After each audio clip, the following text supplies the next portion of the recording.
tout de suite, place à l'invité du grand journal Média Morning et nous nous intéressons au Sénégal, où 6 mois après l'élection du président Bassirou Diomaye Faye. Le président Bassirou Diomaye Faye et son premier ministre Ousmane Sonko ont présenté ce lundi un nouveau plan de développement inscrit dans une stratégie à 25 ans avec une première phase quinquennale allant de 2024 à 2029. Nous allons en parler. Nous sommes en direct avec M. Hassan Saoud, analyste politique, expert en sécurité et stratégie. Bonjour et merci d'être avec nous. Bonjour madame et merci pour l'invitation.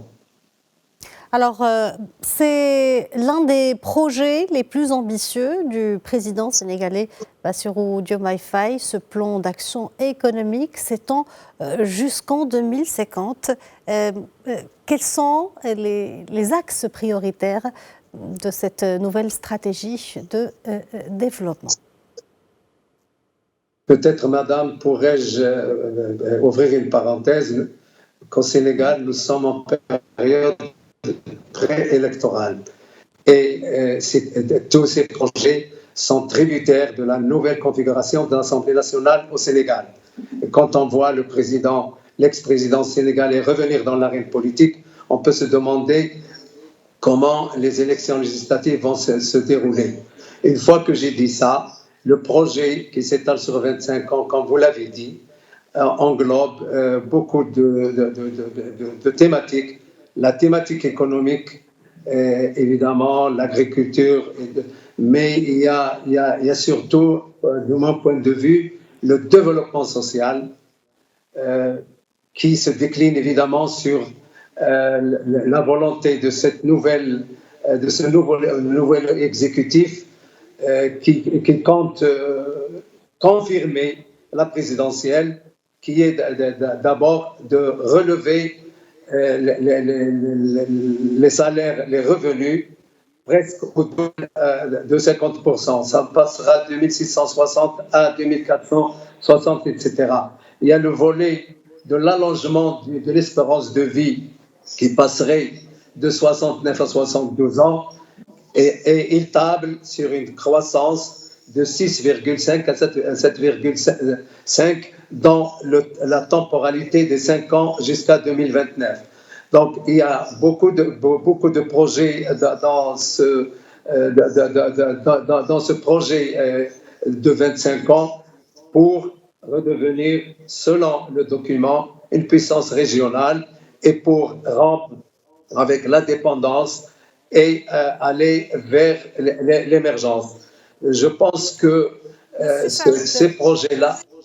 Oui, puisque vous venez de le citer, sur le plan économique, le volet économique, le plan général 2050 vise à atteindre une croissance économique annuelle moyenne de 6 à 7%.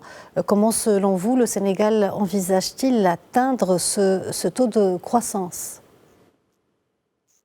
Je pense qu'il table aussi, et il faut le signaler, puisque le Sénégal est devenu un pays pétrolier et gazier qui est censé rapporter quelque chose comme $1 milliard par an. Et évidemment, il y a la transformation de l'agriculture.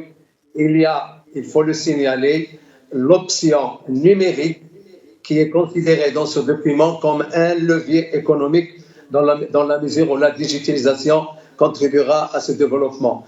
Donc, est-ce que le Sénégal aura tous les financements nécessaires dans cette transformation? C'est une question peut-être qu'on peut se poser, mais je pense que si le duo exécutif réussit à gagner les législatives, je pense qu'il mettra les moyens nécessaires pour atteindre ces objectifs qui sont évidemment de court terme, c'est-à-dire 25-29, et puis au-delà sur le décennal et jusqu'à 2050. C'est un projet ambitieux qui englobe toutes les thématiques de la vie sociale et évidemment empreint d'un volet de bonne gouvernance, de lutte contre la corruption, la sincérité et la transparence dans l'action gouvernementale et je pense que c'est le garant de cette réussite. Ces réussites, il y aura. Le nouveau paysage politique sénégalais est marqué par des ambitions élevées visant à mettre le pays sur la voie du progrès, mais aussi par des problèmes urgents à résoudre. Quels sont, selon vous, les obstacles majeurs et les défis qui font face à ce plan de développement? Il y a un problème assez important au Sénégal, c'est le problème énergétique. Il y a un déficit en électricité, en adduction, en eau, et ça fait partie des projets déclinés. Il y a évidemment cette volonté de moderniser l'administration, de la rendre plus efficiente et plus à même avec les ambitions de la société.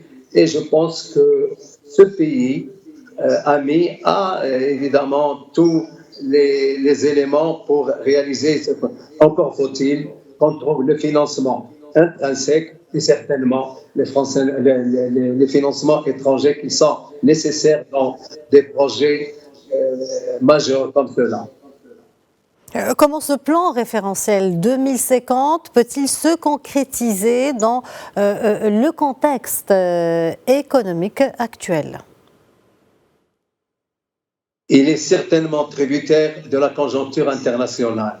Il est tributaire d'une situation géopolitique en transformation rapide où on voit la matière première qui bascule d'un prix à un autre. Et donc, comme tous les pays du monde, le Sénégal sera amené à gérer des changements, notamment comme il est exportateur, il sera exportateur de pétrole et de gaz.